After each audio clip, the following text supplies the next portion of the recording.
Great, thank you very much. So for the prep for the March test, I'm going to start now. Colleagues, I want to sensitize you on this one, the code of life, the brief history, as it is stated in the exam guideline. We must please look at Rosalind Franklin and Maurice Wilkins, the role they play, and the role is they took the first image of a DNA molecule. James Watson and Francis Crick, they used the image to propose the double helix. Now, remember, double helix can also be explained as nitrogenous bases that pairs with one another. That is also the double stranded structure. So they don't have to say who was responsible for the double helix. They can also indicate who was responsible for the fact that nitrogen bases pair with one another in a DNA structure. Then the Nobel Prize was only awarded to Watson and Crick. Later years, they did something extra, but for on this platform, we are saying that Watson and Crick and Wilkins is the Nobel Prize winners. And then always they ask who discovered the DNA molecule. So that is a fine line, because some of them took the photo, they didn't know what they were what was the photo about, and others named the photo. All of them were involved in the discovery of the DNA molecule. So that is very important that we must look, and because they highlighted in the new exam guidelines or the proposed exam guidelines, which we are start using, I think it's very important to know this. And yes, definitely a question on this one in the paper. If we look at the structures of DNA and RNA, I want you to emphasize to learners that it is that nitrogen bases, the nitrogen base is always connected to the deoxyriboses. Now, this is maybe common knowledge, but we found that in exam, there's still learners, they don't look carefully, they mislabel deoxyribose sugar and the phosphate group. So remember that the nitrogen base is always attached to the deoxyriboses. Okay, and then the normal differences. When we do the DNA molecule or DNA and RNA molecule differences, it is very important to say it contains deoxyribose sugar. Not only say deoxyribose and not only say ribose sugar. So unbelievable, and it is very frustrating when we mark that there is still learners that only write deoxyribose, ribose. It must be contain deoxyribose sugar and ribose sugar. That is a full sentence. Double helix and coil, single-stranded, that is, and then contains the nitrogen base thymine, not T. They're not going to allow, let us mark, for example, T, and on the right-hand side, U. It must be full sentence. So I'm emphasizing it here, full sentence. DNA we found in the nucleus only, and RNA we found in the nucleus, the ribosomes, and the cytoplasma, and on another power or on another diagram, I will emphasize on this, and this is very important for me. So also, if we ask you, what is the G, what is the G stand for in this diagram, learners must be able to say guanine. Or what is the A stand from? Learners is supposed to say adenine.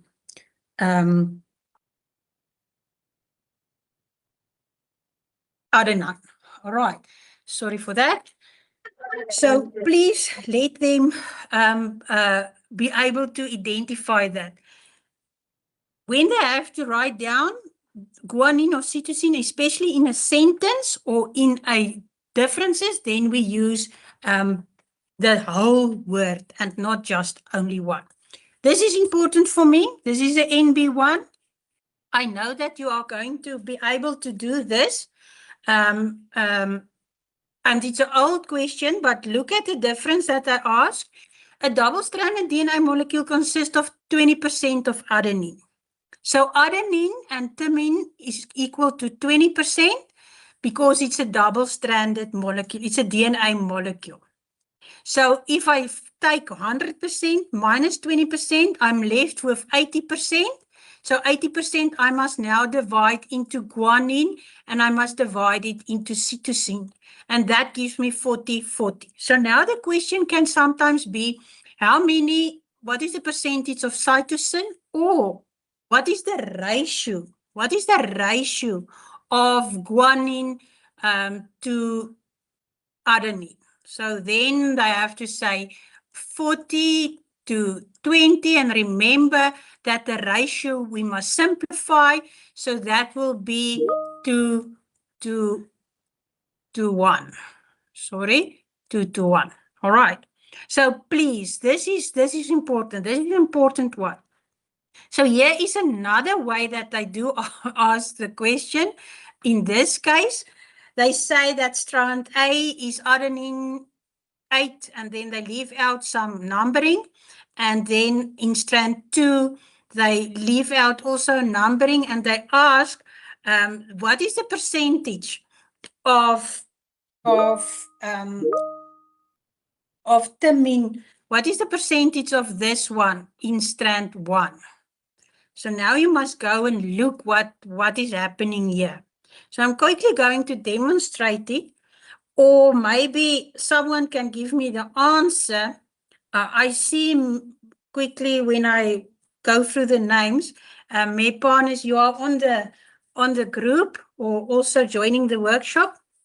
Can you maybe give us the answer? What is the nitrogen number in strand 1 for thymine?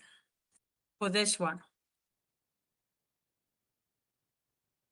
Are you there, Mepanis? Yes, ma'am. Sorry, ma'am. It just took me a while. No, sorry to put you on the spot, but I just, when I browse, I saw your name. It would be 8. Why? Because adenine pairs with thymine, therefore they have to have the same amount of strands. Good. Now in life we have good mistakes and bad mistakes. You that made a good mistake. So remember now, if I look at this, remember strand A, this one is for strand A. So this one pairs with this one. Eh? So if you look at here, so adenine is 8 in strand 1, adenine is 8. Therefore, in strand 2, adenine will be also 8. So they say the nucleotides are 19. So 8 plus 3 is 11, plus 4 is 15. So how many nitrogens do I lack here? I lack 4 nitrogens, and therefore thymine is 4. Can you see that? So we make the mistake to think that this adenine combines with this thymine. That is wrong. This adenine combines with strand 2. So a little bit of interpretation, but I want you to explain this to learners. And therefore, if guanine is 3 in strand 2, cytosine will be 3. It works like that.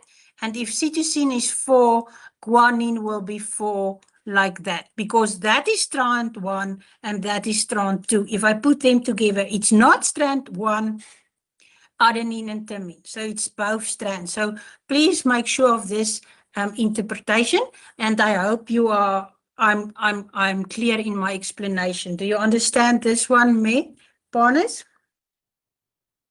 Yes, ma'am. It makes a lot more sense now. Okay, great.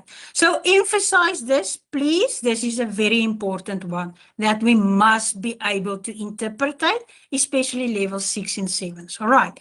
So DNA location, we must know that the DNA location is in the nucleus, in the mitochondria, and in the chloroplast. Very important. That is where the DNA location is. And then mRNA is forming the nucleus. It is also in the cytoplasma, and RNA is in the ribosome and in the nucleus. The function of RNA is not necessary, but we must know where do we find rRNA in the ribosome, on the ribosomes and in the nucleus. Very important. They also put this in the new exam guide, so that is why it is very important. DNA replication, it stays the same as always. We must know when in the cycle does it take place. It is in interphase. Where in the cell it takes place is in the nucleus. And then NB. What is the significance of DNA replication? So DNA replications help to double the genetic material. So we tend to forget to explain to learners what is the significance of the DNA molecule. So please emphasize on that for me. Then again, the significance of DNA replication, then the function. There's a difference between the function and the significance. And the function is that DNA makes up genes which carry the heritage information, and DNA contains the code for protein synthesis. We don't teach this. We assume that learners know this, and therefore this differentiation that I'm making here, please emphasize these two concepts for our learners. Transcription, colleagues, NB for all the exams, especially NB for this MART examination. Please look at this according to the new exam guidelines. We will not penalize them if they are not, but it must be according either to 2021 exam guidelines or 2026 exam guidelines, but let's start them to explain to them the new way of answering. In transcription, it's a section of the double helix.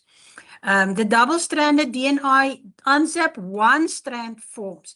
And now I want to emphasize something here. Sometimes learners name these two in one sentence. They say one strand is used as a template to form a complementary mRNA. Nothing wrong with that.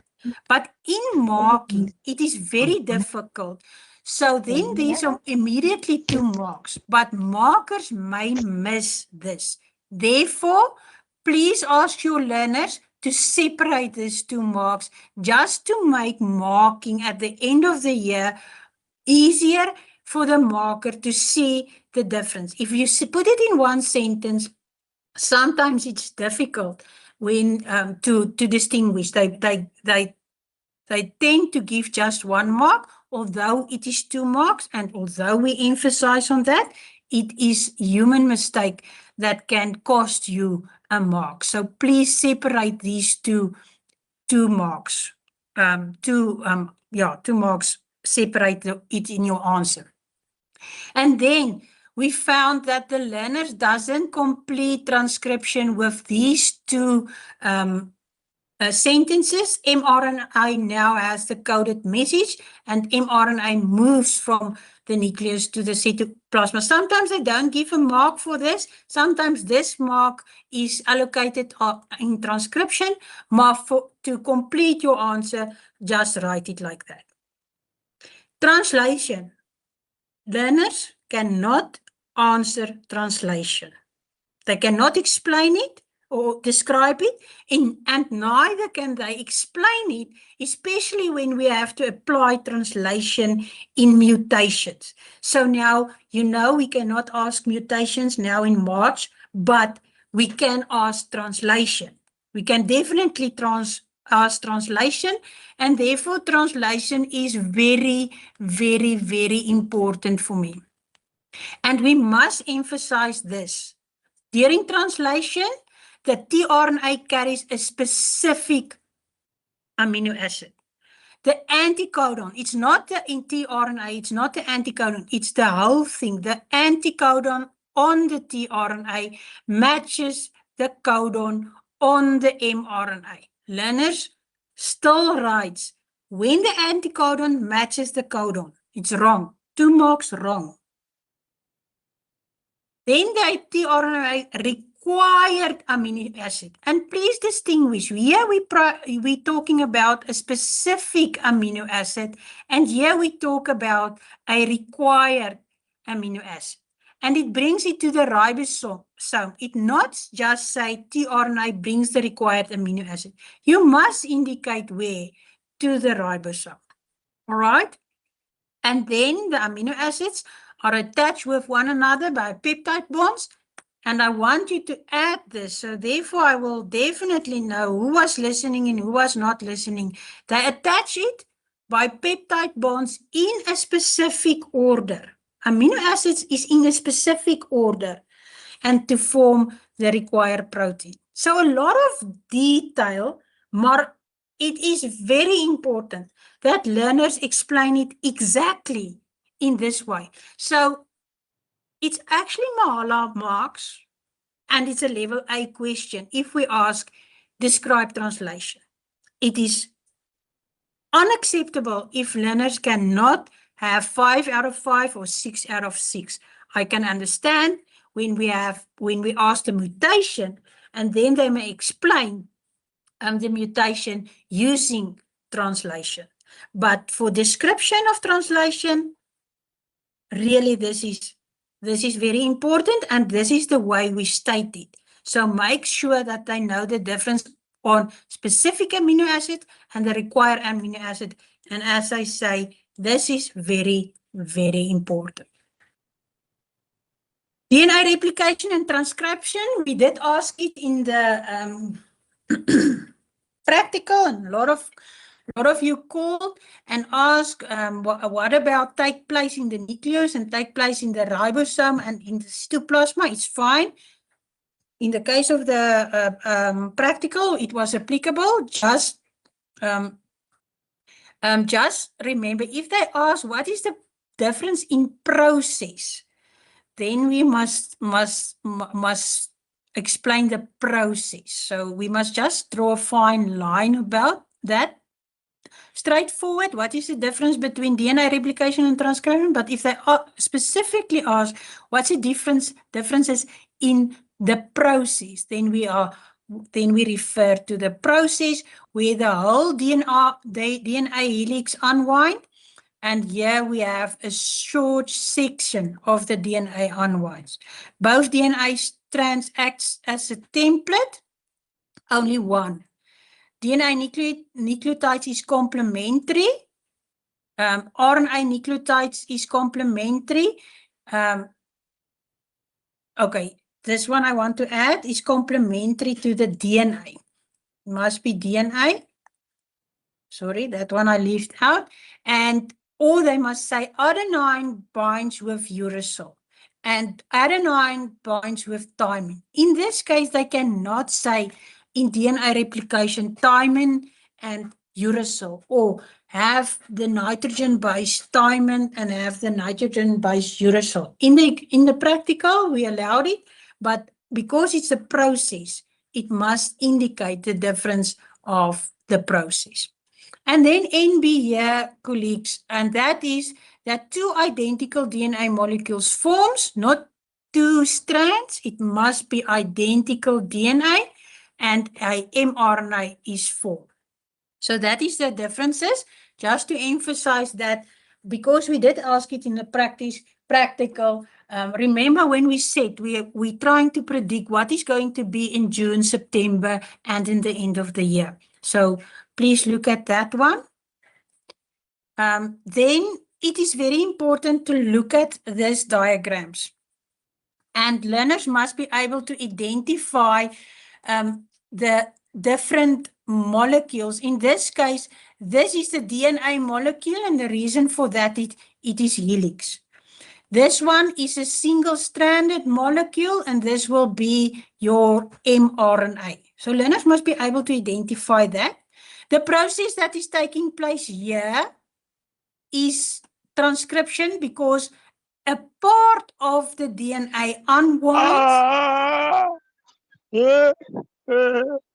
Okay, someone can please mute for me that person. So a part of the DNA unwinds and template mRNA is formed, and that mRNA is transferred to the ribosome. In this case, it is visible that the DNA unwinds, and then the complementary DNA template is formed. So this part is DNA replication. That part is transcription. We also have to emphasize to learners that this is the nucleus membrane pore, and the reason for that, of the role of this pore, it is a pass-through for the mRNA to go and attach to the ribosome. Okay. So what is the function of the ribosome?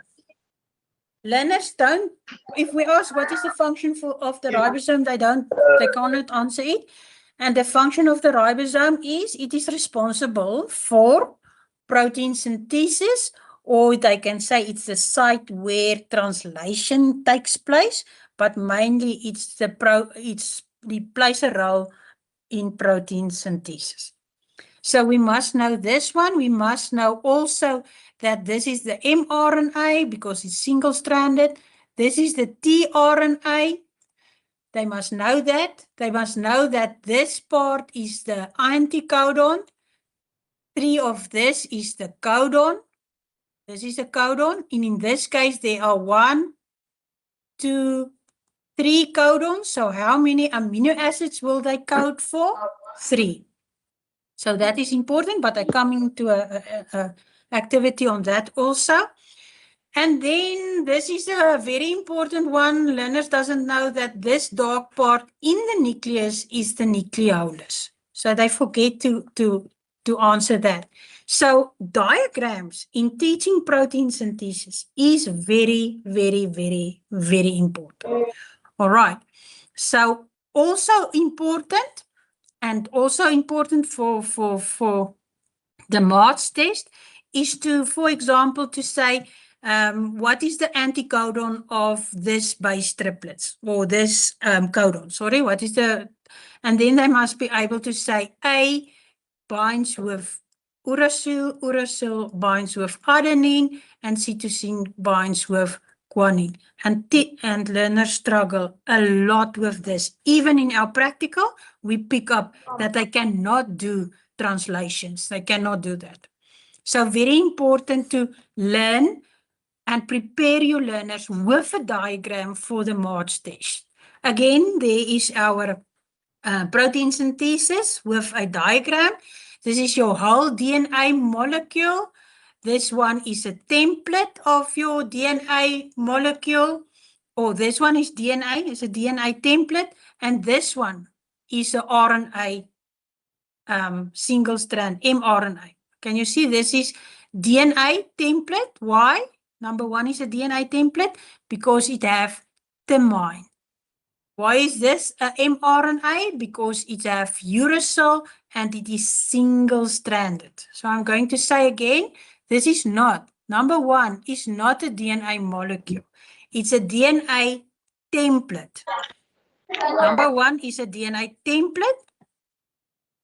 It is single-stranded and have thymine. This one is a mRNA molecule because it have uracil and it is single-stranded. Again, number 2 is your tRNA. There's your tRNA. This is your amino acids. This one is your anticodons. And this is your codons. We must emphasize that. Z is the ribosome that is responsible for protein synthesis. And this one is your mRNA because it's on the ribosome and it is single-stranded. So again, very important, colleagues, there will be a diagram and we will ask you to identify the molecules, to identify the organelles, and learners must be able to interpret that. Again, another one, there is your DNA double helix molecule, your membrane, your nucleus membrane, your nucleolus, the pores. This is your mRNA. Why? It's single-stranded and it is attached to the ribosome. And here, in this case, translation takes place and where tRNA brings a specific, brings the required amino acid to the codon on the mRNA, and they bind in a specific sequence with nitrogen peptide bondings. So this is very important to help learners to understand how does protein synthesis looks like, how to identify the organelles and the molecules. So use previous diagrams. Again, we have a single-stranded molecule here, B. So this one is mRNA. Okay. This is your ribosome, which is responsible for protein synthesis. This is your tRNA. That part there will be your anticodons. This is the amino acid. This is the amino acid. So this is amino acid 1, amino acid 2, amino acid 3, 4. And now they ask, what is E? E is a peptide bonding. E is a peptide bonding. If we ask, what is this molecule? What is this molecule? And that molecule is a polypeptide. It's a polypeptide. It's not a protein because it doesn't indicate 50 amino acids. It's a polypeptide molecule. I say again, individual amino acid, it is bind together with the peptide bonding, but this molecule here is a polypeptide molecule that is formed in the process of protein synthesis. So that is NB. Right, colleagues, again, just to have an indication on how to do your translation, if we look at this one, they say this is the DNA template, and it's very important to do this with your learners. If this is the DNA template, or this is the base triplets, that means base triplets means it's on the DNA. Codons means it's on mRNA. Anticodons means it's on tRNA. So they must know that this is your DNA. So this table here is some rough work that they have to do on the side. And please help learners to do it in this way. Otherwise, they make mistakes. And I promise you, and the colleagues at Remarking will tell you, I think 2% of learners could go from a DNA to a tRNA correctly. I think 0% could do that.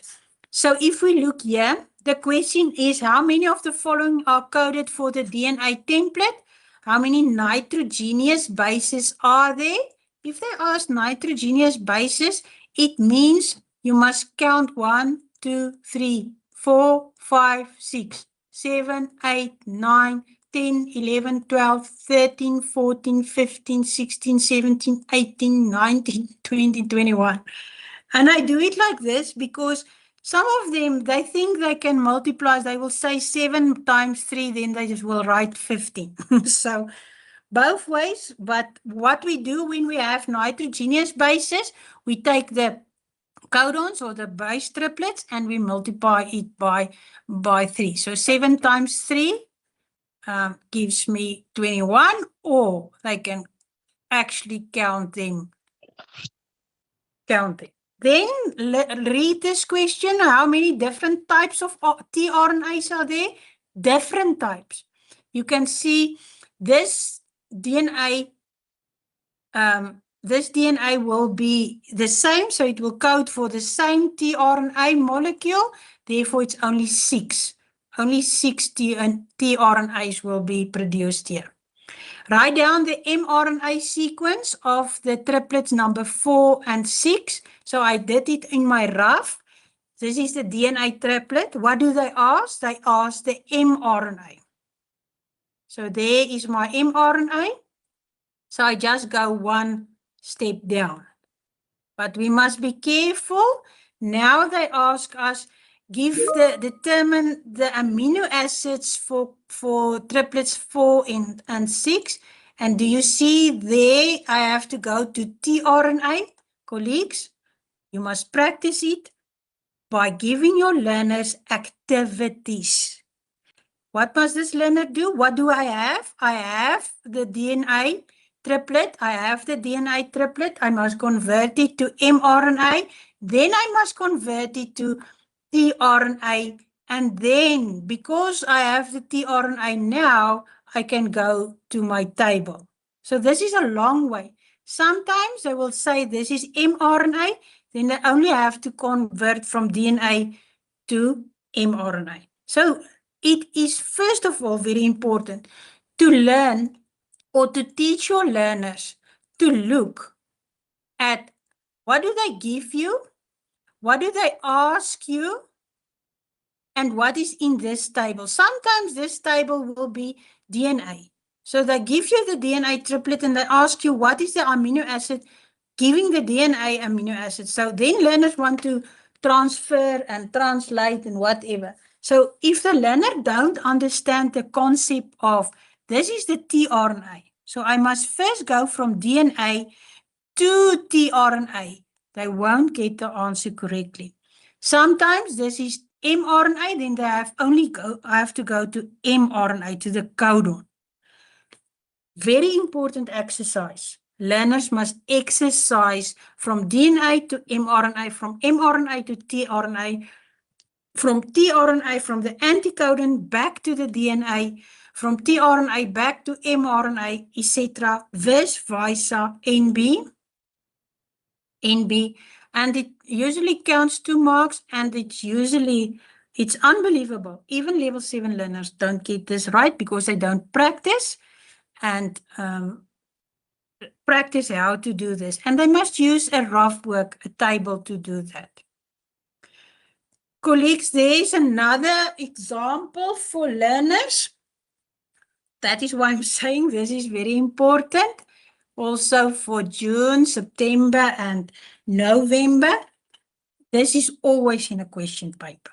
So they ask us, they give us a sequence. Remember, we say this is DNA, and then also we must look at the mRNA. So this is mRNA.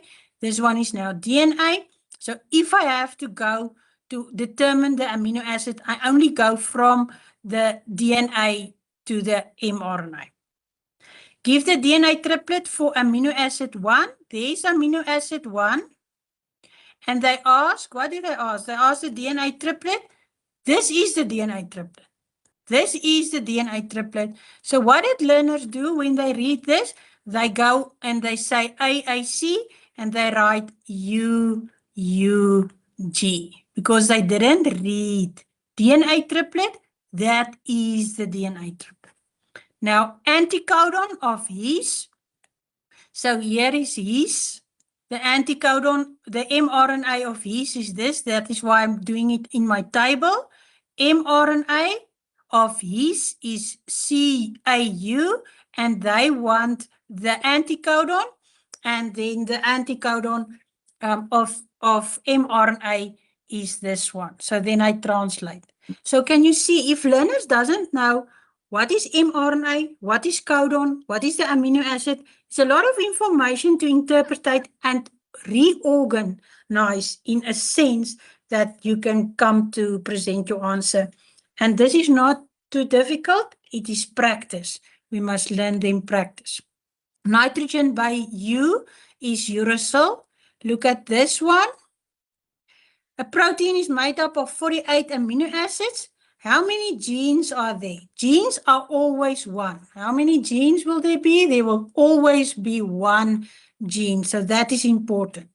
How many RNA nucleotides will there be? All right, so this is my protein number 1.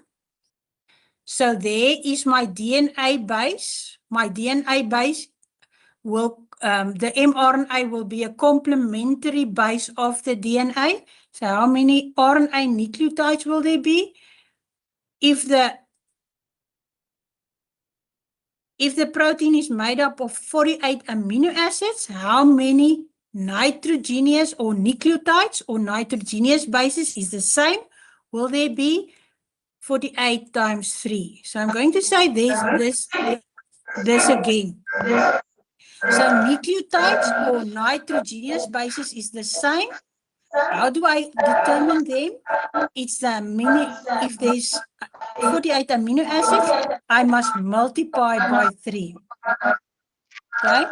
Can someone just mute that person for me? So I must multiply it by 3. So when I have asked nucleotides, I multiply. Codons, how many codons are there? In this case, if there are 48 amino acids, there will be 48 codons and there will be 48 anticodons because a codon transcribe for a amino acids. So amino acids is equal to codons and to anticodons. But the moment I go to nucleotides, or the moment I go to nitrogenous bases, I have to multiply with 3. And this is NB. NB, NB. Okay? I hope you will do this in extra classes and emphasize on this. DNA profiling, colleagues. This was a shocker for me in the exam of 2025 because we do this. If you look at the virtual revision lessons from 2025, when we do it in term 1, term 2, term 3, and in the end of the year, I have this other diagram where we say, how do we do paternity test? So first of all, you can see I did it beforehand. The mother and the child, we must compare the mother with the child's DNA profile bars. Learners cannot say compare the mother and child. You must say compare the mother and child DNA profile bands. Then we eliminate those that correspond. Those are corresponding with the child, and we eliminate them. And now the remaining bands must all match. I'm saying this again, all. And then we have again in the practical that everyone say, but can we not just say they match? They don't match because male one and the child also match, but not all of them match. So we have to match all DNA profile bands. I'm going to say it again. All DNA profile bands of male 2 matches with the child's remaining bands that does not match with the mother. So that is very, very important, and it's technical and it's detailed answer. In this case, all the remaining bands of the child matches all the bands of male 2. All right, so very important, and the process of this is we compare the mother and child. The remaining bands that does not match the mother must all matches the male 1 or male 2 DNA profile bands. We are done with or DNA profile bars or DNA profile bands, but we are done with black bars match or DNA match. We are not going to allocate those marks. Okay. Then another thing that is very important, please, they must distinguish between DNA profiling and the DNA profile. This is a DNA profile. This one is a DNA profile. The process that what I did to get this diagram is DNA profiling. All right, so DNA profile bars, this is a DNA profile, and the process is DNA profiling. All right, so in this case, we have a victim, and this is the crime scene specimen that we found in the crime scene. So again, this DNA, the suspect is suspect 2 because all suspect 2 matches the crime scene DNA profile bars. So that is very important to note that all the DNA bars matches the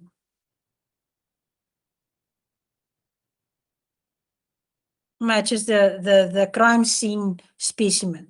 So also, when we go and look at the uses of DNA, very important. What is the uses of DNA?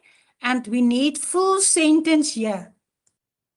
Full sentence, not identify or catch criminals. So the uses of DNA profiling we use it to determine paternity at a crime scene to identify the suspect, not catch the suspect.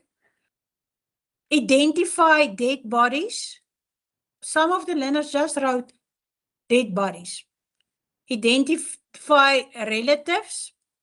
Identify missing persons, not finding missing persons.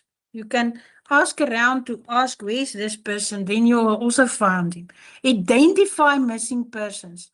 And then establish the compatibility of tissues for organ transplantation. Learners are still writing organ transplantation. We're not going to accept that.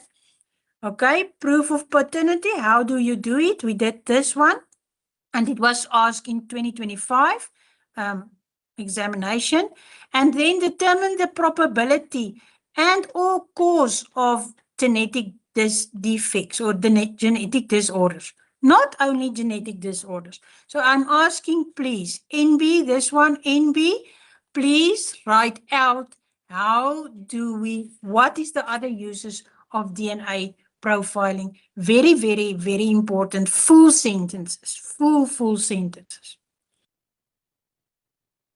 Okay, this is DNA profile in general. Why can we not accept this? What is happening? We have human mistakes of human errors or humans that could not interpret different methods of profiling. They are not trained to do that. Only a small piece of DNA is used. So remember, this one was in the practical where we ask why did they took more than one loci? Because one loci is a small piece, so it will accidentally, DNA will match. We must take it's a too small piece. And then the one of the twins, the identical twins have the same DNA, and that is the most of the reasons for why it cannot be reliable. So you can look at that one. So that is DNA.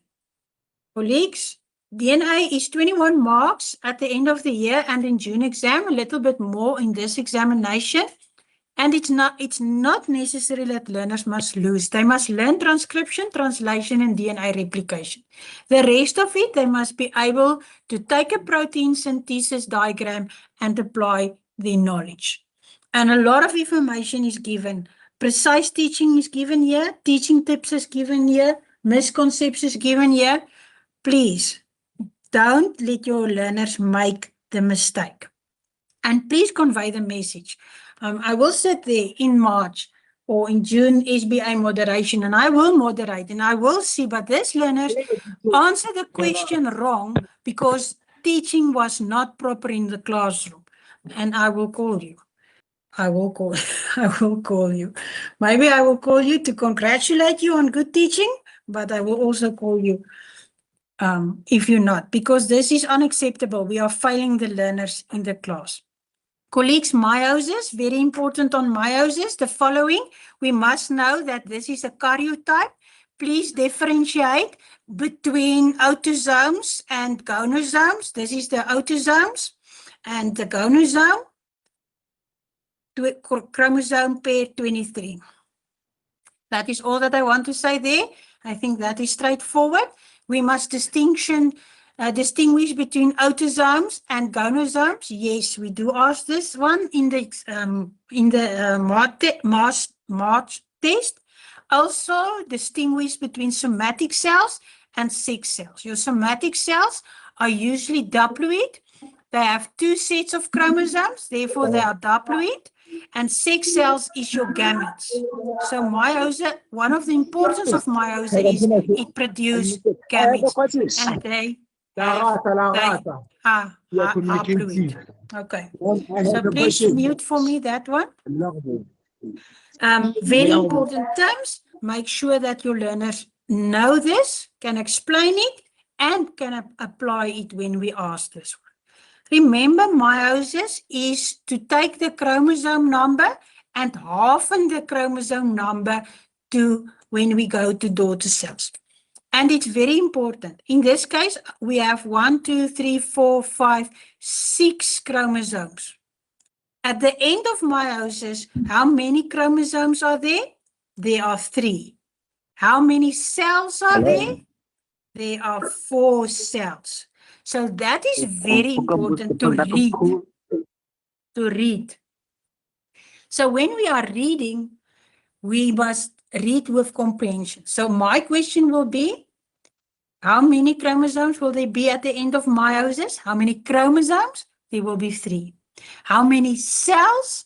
4 haploid cells. I'm going to explain this again. So at the end of meiosis, the chromosome number is halved, and there's always 4 cells with a haploid number of chromosomes. And furthermore, I hope you are listening, that there is 4 genetic different gametes or different cells. And I'm going to emphasize that in a moment again with meiosis. So the concept of meiosis is it's half the number of chromosomes, and also at the end, it's only 4 cells with genetic different chromosomes or genetic different material. So that is one concept that we must know. The other one in meiosis that is very important, we talk about the chromatin network in the nucleus. And the chromatin network, we have chromatids. There's the chromatid. And the chromatid is put together by a centromere with another chromatid. And that gives us a chromosome. All right, so very important. And the centromere is binding 2 chromatids together. A centriole is at the poles. A centriole is at the poles. And please distinguish. I know you know it, and me know it, and everyone knows it. But remember, the grade 12 learner in front of you, it's the first time that he knows about centromere, more than 1 chromatid together. Centriole is at the poles and is responsible for the formation of spindle fiber. So if we go to chromosomes, yeah, this is a difficult one, and I'm going to explain it to you like this. Chromosomes, we have a sister chromatid or a daughter chromatid. What is the difference? So this is the chromosome. A chromosome have chromatids, 2 sister chromatids, 1, 2 sister chromatids. A daughter chromosome is actually a chromatid. A daughter chromosome and a chromatid is the same thing. All right?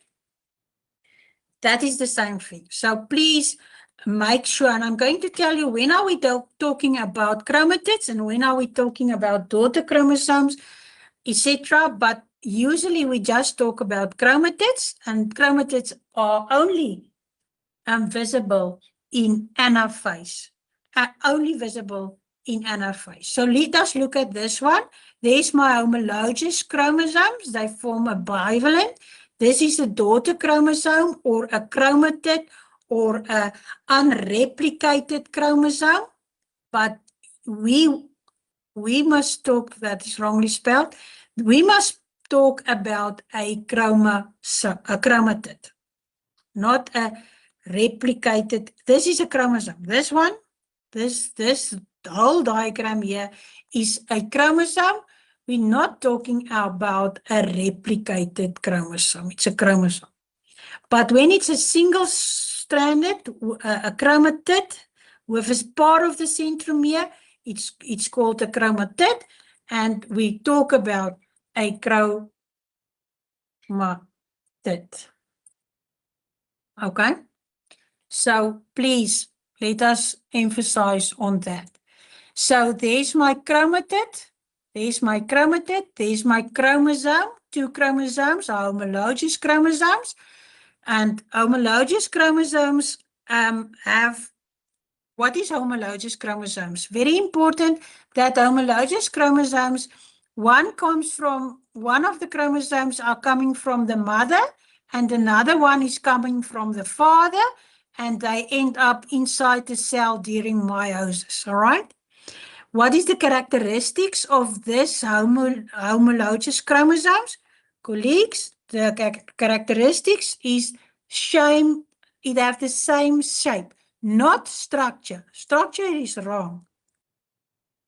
Shape is correct, because if you had the same structure, it means they are exactly the same, and they're not the same. They're only the same in size and length and shape.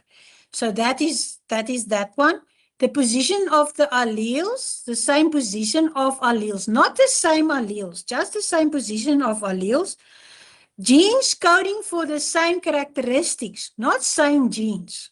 Genes coding for the same characteristics. So this one can have capital letter B, genes coding for the same characteristic, and the other one can have small letter b. So it's not the same genes. The genes characterized the same, are coding for the same characteristics, but the genes are not the same. So there's a difference. And then the location of the centromere is on the same position. So that is our characteristics of a homologous chromosome. So that is concepts that we must emphasize. Just to know that the gene is part of the DNA, and it is a section, a small section on the DNA, and the gene are responsible for a specific characteristics. This we're going to emphasize in genetics more, but just for background information. All right. The difference between haploid and diploid. This is haploid is when there is one set of chromosomes. There's one set of chromosomes. We have a double set of chromosomes. Then we talk about diploid. Just that is enough for learners to differentiate between haploid and diploid. Mitosis, we have to revise mitosis. Don't think learners know that because meiosis 2 is not exactly mitosis, because meiosis 2 genetic differentiation that place. So please revise mitosis with your learners and explain to them what is happening. Although it looks like meiosis 2, it doesn't have genetic variation. So it's very important that we know that in this division, we have 4 chromosomes. At the end, we are also having 4 chromosomes and 2 cells. Remember, the other one was half the chromosomes and 4 cells. And it's very, very important that learners can see the difference. Meiosis, 1 cell are divided, and the end product is 4 cells with half the number of chromosomes. Mitosis is 1 cell ending up in 2 cells with the same amount of chromosomes. There is a difference, so we must look at that one. All right, So meiosis, there's meiosis, first division, second division. So we end up with 4 cells with the haploid number of chromosomes, just indicating what is the difference. Colleagues, then the differences or the phases are very, very, very important, where learners must identify a phase and explain why is this phase referred to prophase or why is this phase referred to prophase 2. So in this case, prophase 1, because homologous chromosomes are together. In prophase 2, homologous chromosomes, genetic exchange of genetic material did take place already. So here we have homologous chromosome pairs in prophase 1, and we have single chromosomes where genetic variation already did take place. This one is very important. NB, NB, NB, NB, NB, NB, NB. Okay. Metaphase 1, metaphase 2. Please listen carefully what I'm saying. Homologous chromosomes arranged random on the equator in pairs. I think some of you will say, yeah, Cecilia, you always say this and what, but some you don't hear and you don't listen, or you listen but you don't hear. So let's look again. Why is this metaphase 1? This is metaphase 1 because homologous chromosome arranged randomly on the equator in pairs. I'm not saying homologous pairs, because if I say homologous pairs, that means the pairs from mother and father that have the same length and what pairs together. It is not the same pair. So homologous chromosomes arranged randomly on the equator in pairs, and chromosomes arranged randomly individually on the equator in metaphase 2. So please make this distinction between metaphase 1 and metaphase 2, and what is your reason? What is your reason for that? Also remember that this is the centriole, and the centriole produce spindle fibers. What is the function of spindle fibers? The function of spindle fibers, it contracts, it shortens, and pull the chromosome. In this case, it pulls the chromosome to the opposite pole, and this one, it pulls the chromatid to the opposite pole. But we will come to that in anaphase. So in anaphase, a whole chromosome, there is my whole chromosome. My whole chromosome are pulled to the opposite pole, and here a chromatid is pulled to the opposite pole. So we talk about a chromatid, not a half of a chromosome, not a daughter chromosome, not a unreplicated chromosome. We talk about a chromatid. So the chromatid is pulled to the opposite pole, chromosomes are pulled to the opposite pole. So what does the spindle fibers do? What does the spindle fibers do? It contracts. And if there's Afrikaans learners and teachers, dit trek saam, dit verkort en trek saam om kromosome na teenoorgestelde pole te trek. So in English, we say the fibers contract and pull the chromosome to opposite poles. Not just poles, opposite poles. Very important how we state this. NB, NB, NB, NB. In this case, if fibers contract and pull chromatids to opposite poles. To pull chromatids to opposite poles. NB, NB, NB, I can color in. Lekker NB, NB. Okay. Telophase, what is important here? A neonucleus membrane is formed, cytokinase takes place. There the telophase 2 takes place. Let me just say this. In telophase 1, chromosomes arrange and the nucleus membrane forms around chromosomes, and in this case, a nucleus membrane will form around the chromatids. So please look at that one. Then the difference between NB, this one I always ask in one-word terms. What is the difference between karyokinese and cytokinese? Please make sure that learners know what is this differences between karyokinesis and cytokinesis. There is the definition. Then, what is important to know? Which phase is it?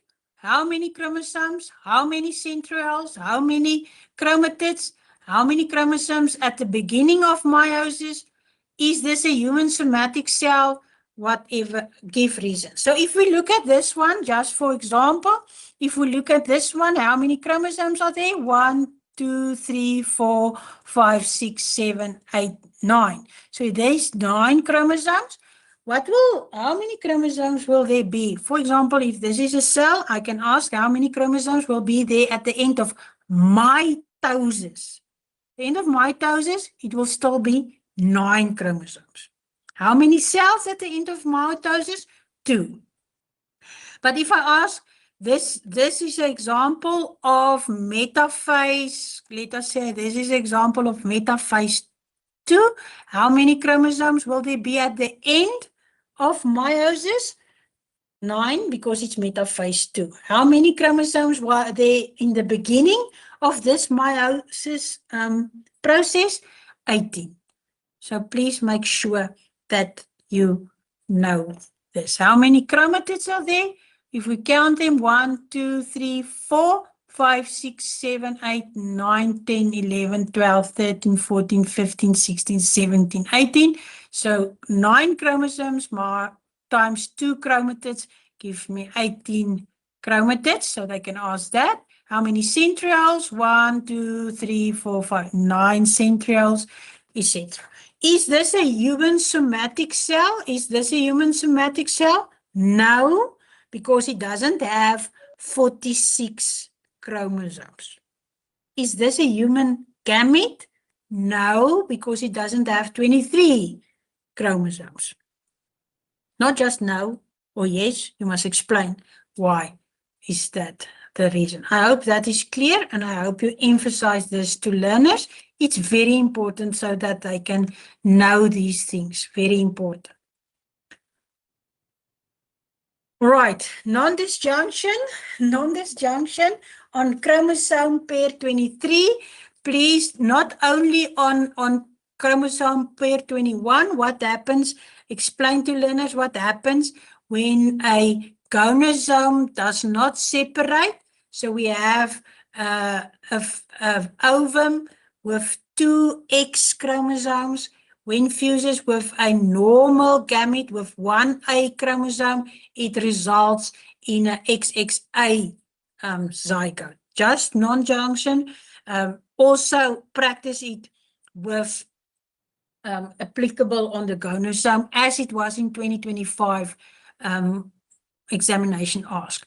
But let us look at non-disjunction. This process of non-disjunction leads to Down syndrome, né? It leads to Down syndrome.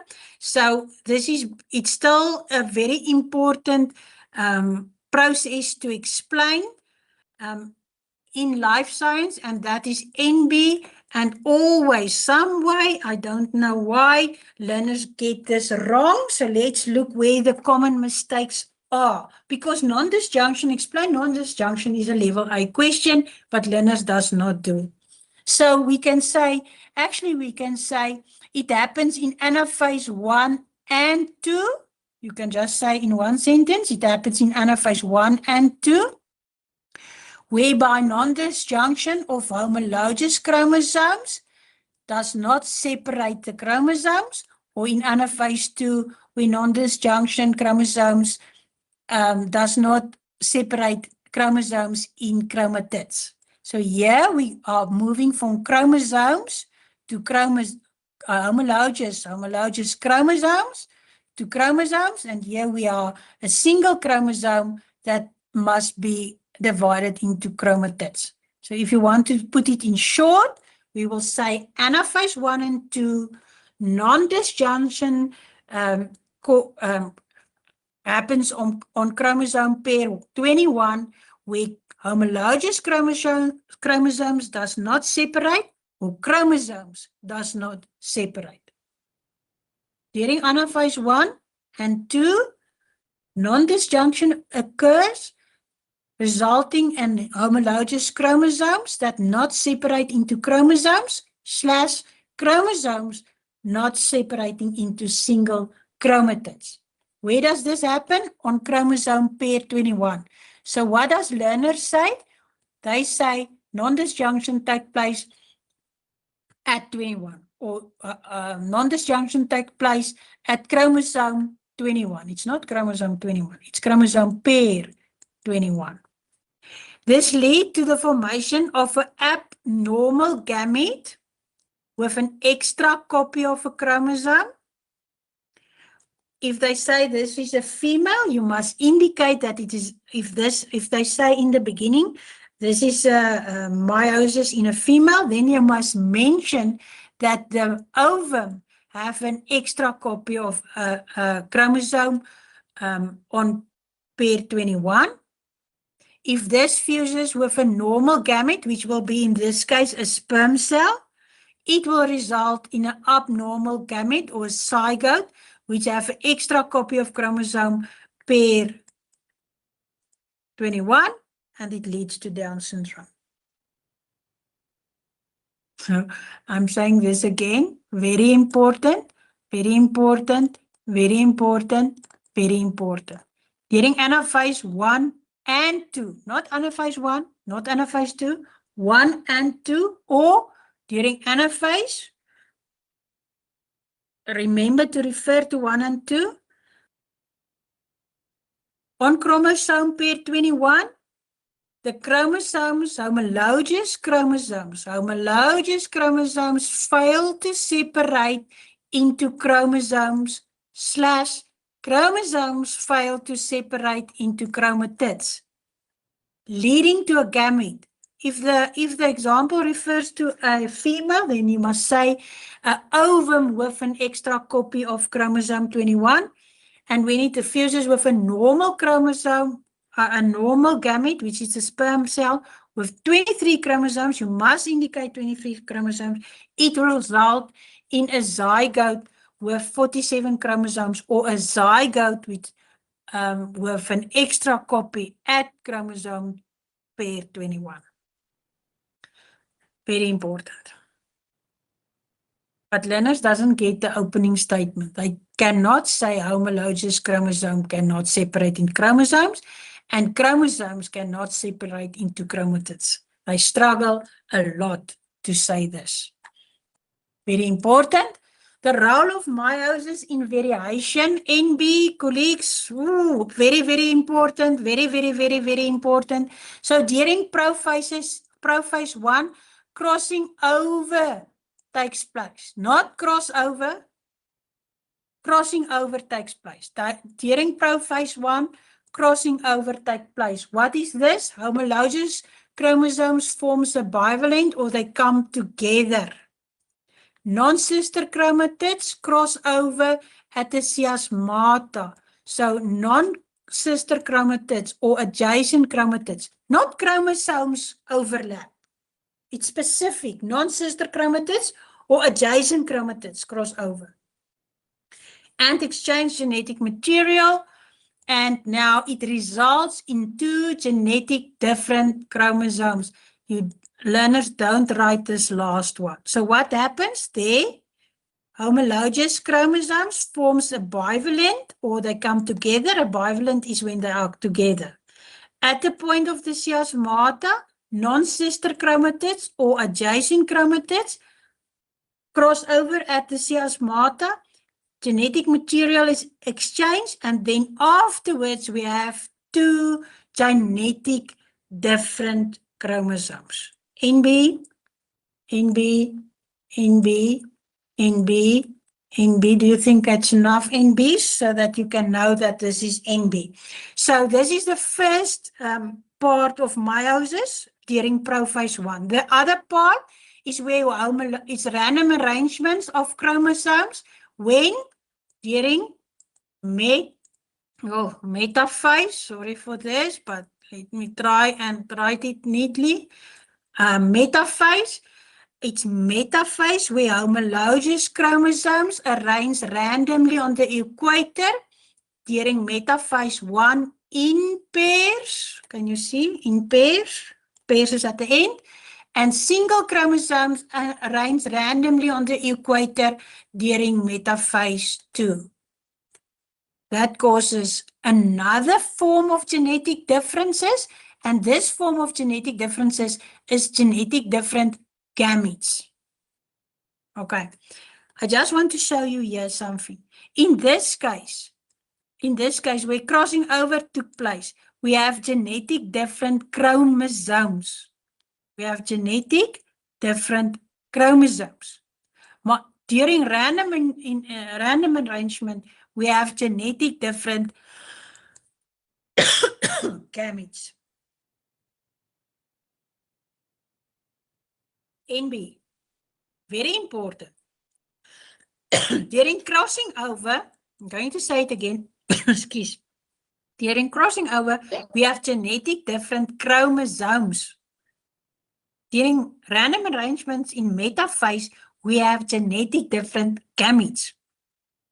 So what is the genetic difference? What is the genetic difference between metaphase 1 and prophase 1? The genetic difference is the one we have genetic different chromosomes, and the other one we have genetic different gametes. So I just want to emphasize on that one. NB. Then we have, you must do this in class with your learners, the difference between mitosis and meiosis. There's a lot of differences. Please look at these differences and also the differences between meiosis and meiosis 2. I did explain this one, and I did explain this one also, and this one also. So very, very important to look at the differences. And then always the very importance of meiosis, it produces gametes. Where does gametes being produced in males? In the testes. Where is gametes produced in the female? In the ovarium. NB. Halving the number of chromosomes, and it introduces genetic variation. It does not introduce variation only. You must emphasize that it introduces genetic variation. A lot of learners loses mark by only stated variation. So in B, it introduced genetic variation and not only variation. Learners must be able to explain crossing over. They must be able to explain random arrangement. NB. All right. So,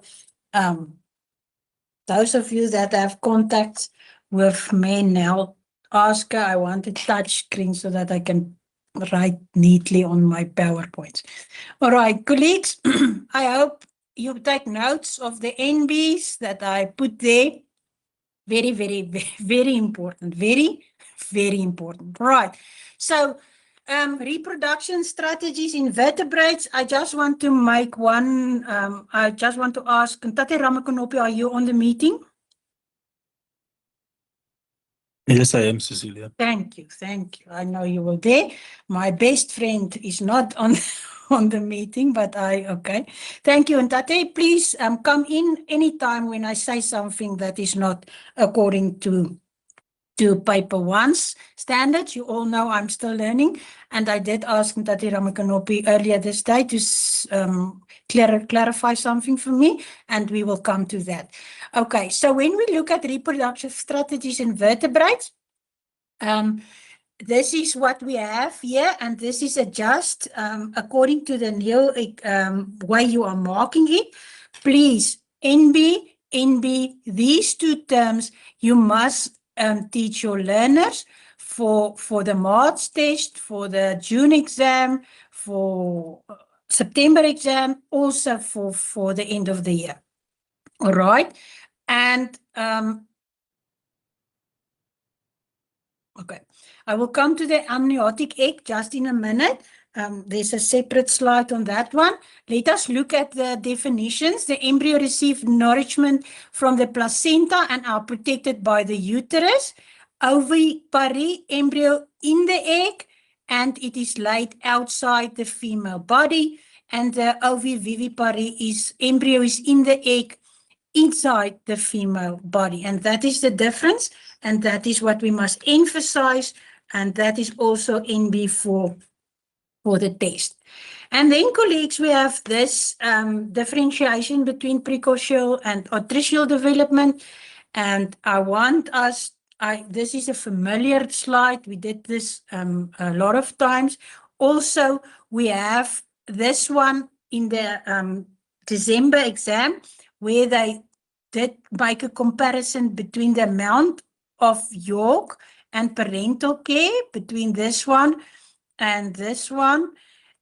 So the greater the quantity of yolk, the lower the degree of parental care, and the lower the quantity of yolk, the higher the parental care. Then this is more atricial development, this is more precocial development. And it's a very nice table to use to explain to your learners about also the characteristics of precocial and atricial. Well-developed eyes after birth is open and eyes are closed. That is the terminology that we also use. Also on mobility, the greater the quantity of yolk, the young can move after birth.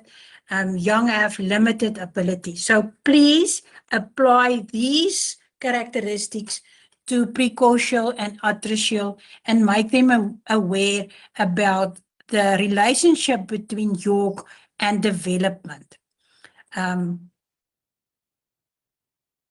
That is that. And then, very important, let us look at the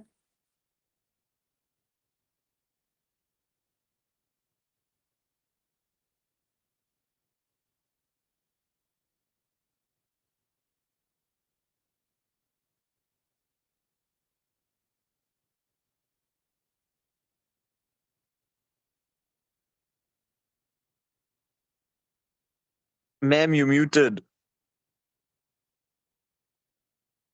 sorry, can you hear me now? Yes, ma'am. Okay, sorry, thank you for that. So the amniotic egg, very important that I must be able to identify that this is the amniotic egg, and also they must spell it correctly, and then the membranes of the amniotic egg, and also the position and the function of the amniotic egg. So what is the functions of the amnion? It produces amniotic fluid, and that is a cushion for the embryo. It protects it against mechanical injuries. It plays a role in temperature regulation and prevent dehydration. The allantois, very important. It collects the nitrogenous waste, and it helps with gases exchange, and also the chorion. Now, I just want to refer to the diagram, and Ntate Ramekanopi, you can come in anytime here. I see this is not a very good example, but sometimes I want you to give the label and function of the parts of the egg. Therefore, it's very important to look at where's the amnion, where's the allantois, where's the chorion. And I look at the diagram, and I was wondering, because I always thought that the diagram that is looking like a liver is your allantois, and then I saw some strange diagrams. So the yolk is coming straight from the embryo. So the yolk sac will be straight from the amnion. So make sure that you know that where is the yolk sac. So it's usually in the middle of the embryo, and it's coming there. And the yolk is nutrition, carbohydrates. Then the allantois, which is responsible for the collection of wastes, nitrogenous waste material, will be more to the embryo's tail, or the part where the embryo have sometimes a tail there, more to that side of the tail, and it's not always attached to the embryo, but it's difficult to tell that. So make sure that you know the yolk sac is from the embryo and the allantois is more to the bottom of the tail. Ntate Ramakanopi, please come in here if I'm not telling the truth here, because it's very important that the learners must be able to identify the amnion membrane, the allantois, the chorion, where the chorion is. So you must make sure that you use labeled diagrams to identify them. Ntate Ramakanopi, if you want to add something. Thank you, Cecilia. But I think, yeah, you have explained it well, that the yolk will be the first structure that will develop from the digestive tract of the embryo. So to make it easier for the learners to identify which one is which one, especially in our line diagram, because in the question paper, it will not be in a color like this.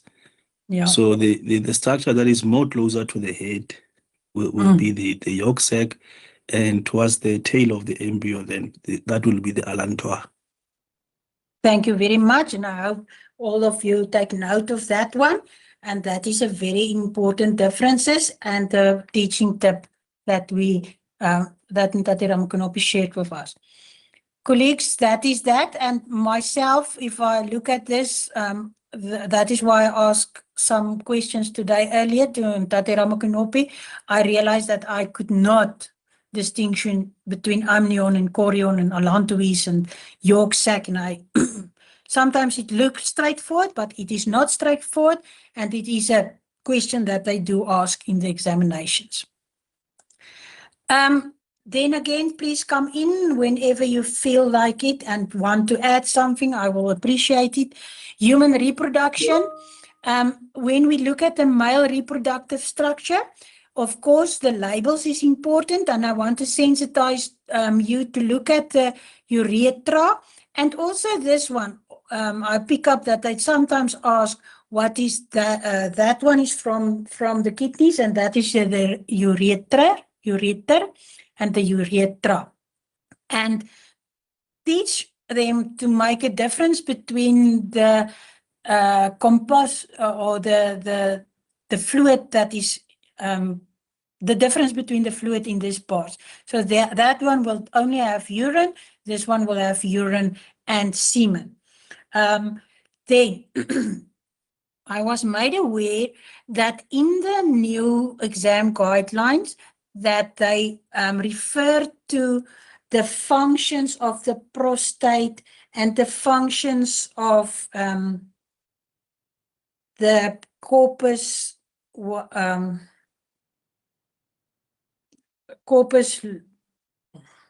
gland. They I just want to look at it. They say and collectively perform the following functions. The prostate gland and the Cowper gland secrete fluid that collectively perform the following functions, but we learn separate. And now I hope I'm going to explain this correctly, that the corpus gland produces an alkaline fluid that neutralizes the acidity in the vagina and the urethra to prevent the, are we saying denaturation, or prevent sperm cells to be killed. So that is the specific one, yes? All right. Hello, ma'am. Yes. Is the prostate gland that produces alkaline fluid? Yes. Yes, not the corpus gland. Okay, did I say corpus gland? Sorry for that. Yes. Sorry for that. No, that is the prostate gland. So then also we must learn this one. NB, according to the exam guidelines, it is really heartbroken if learners remark for distinctions And then this are wrongly answered and not according to the exam guidelines. So please look at that. And then the new something that we must emphasize on, the function of the scrotum. It keeps the testis, that is wrongly spelled, at 2 to 3 degrees lower as body temperature. Not keeping the testis at 2 to 3 degrees. It's lower than body temperature. And learners have made a mistake by saying it keeps the testis at 2 to 3 degrees. I think they will freeze then, but all right. They keep it at 2 to 3 degrees lower as body temperature to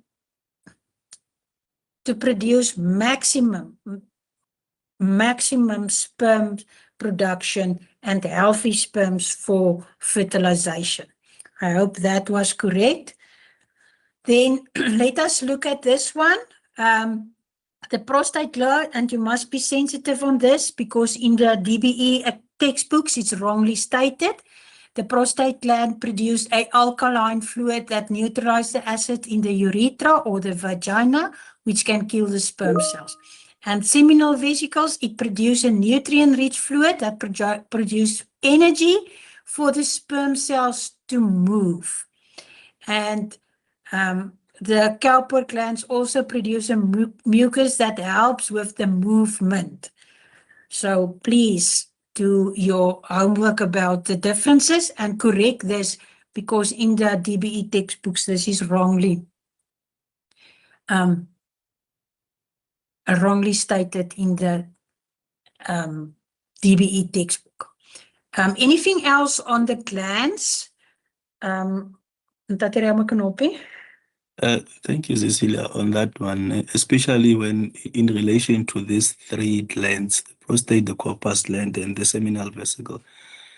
The 2026 exam guideline, we are teaching them as a collective and not as the individual gland, because there's been it has been controversial when you study each function, because some textbooks they do specify even the pH levels of the 3 glands. You will find that the prostate fluid secreted by the prostate gland, it has a pH of around about 6.5, which is slightly acidic. And now in grade 12, we teach them as it is an alkaline fluid.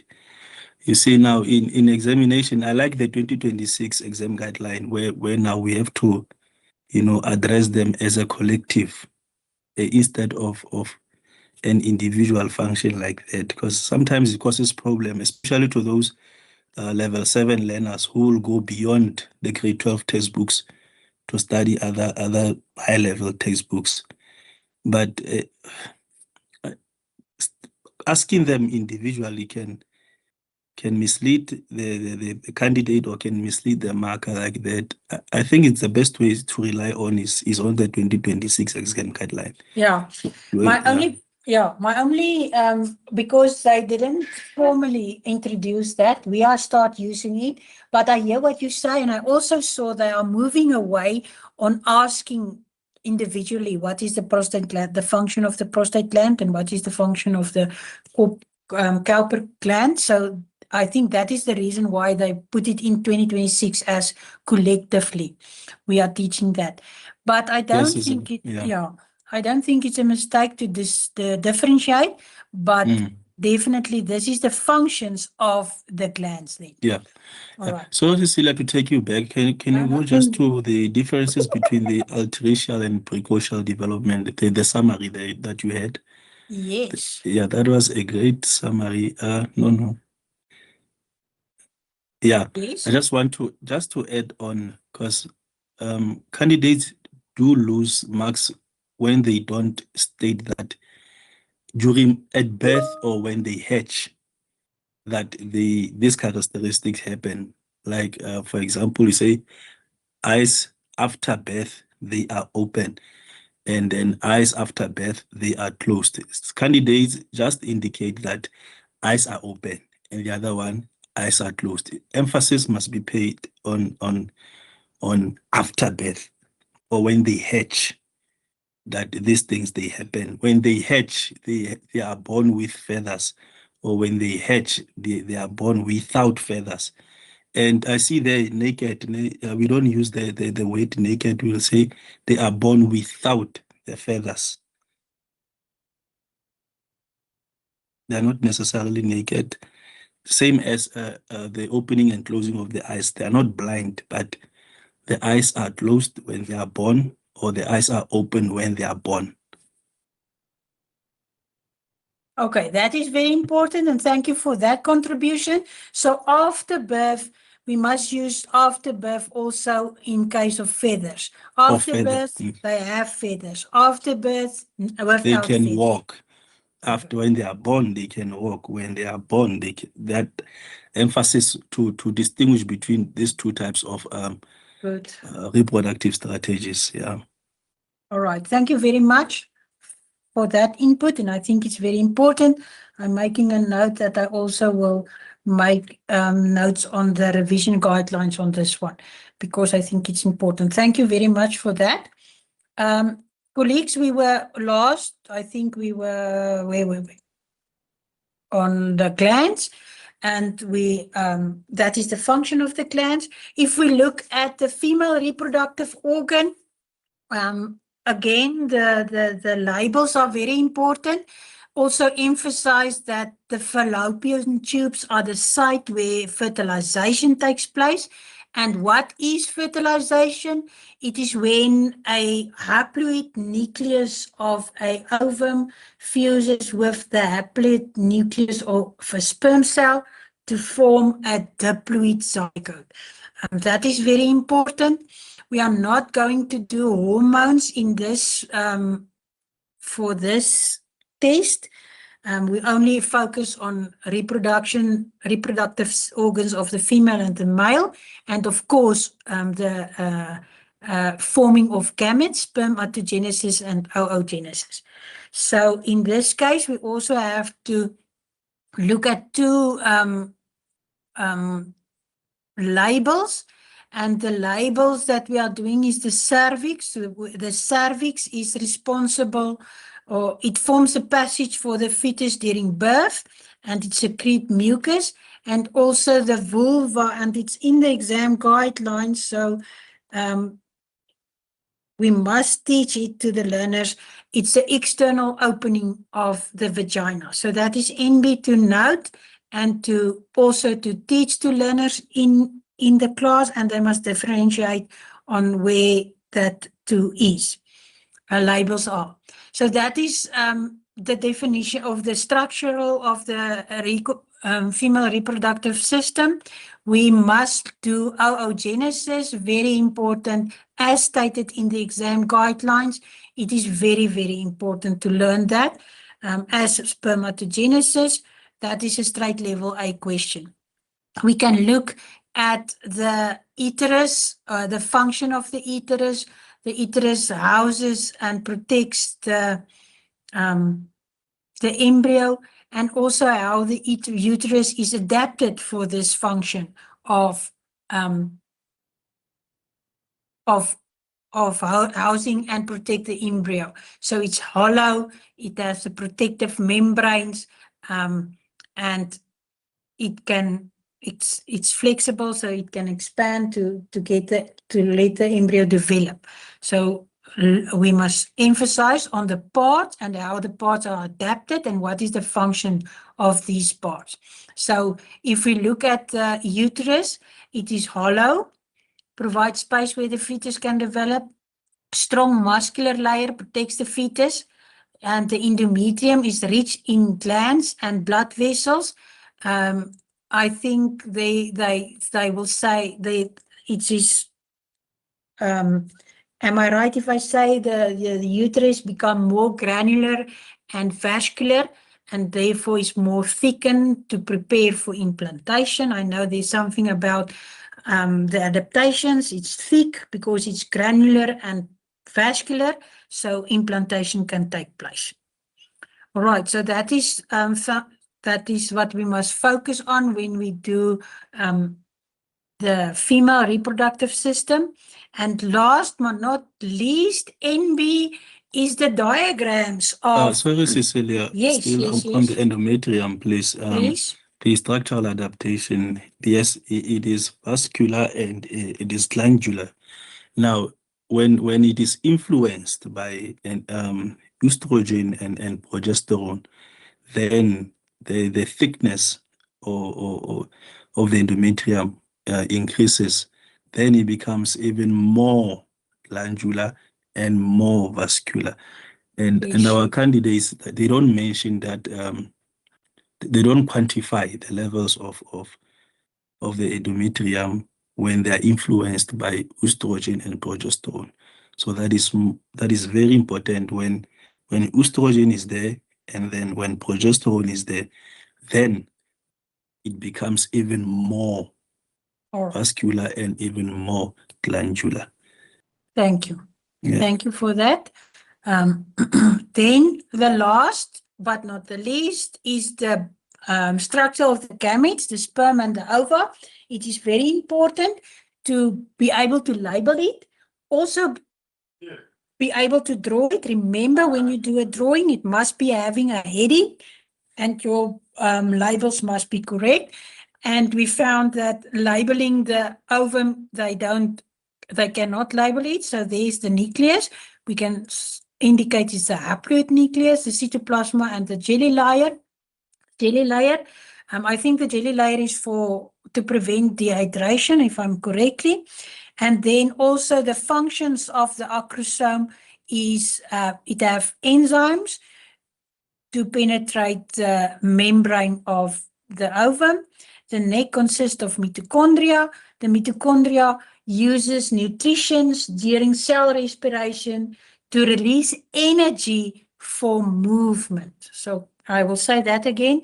It uses the nutrition during cell respiration to produce energy for the movement of the tail, and that is the tail. The tail is there for movement. So please make sure they can label it.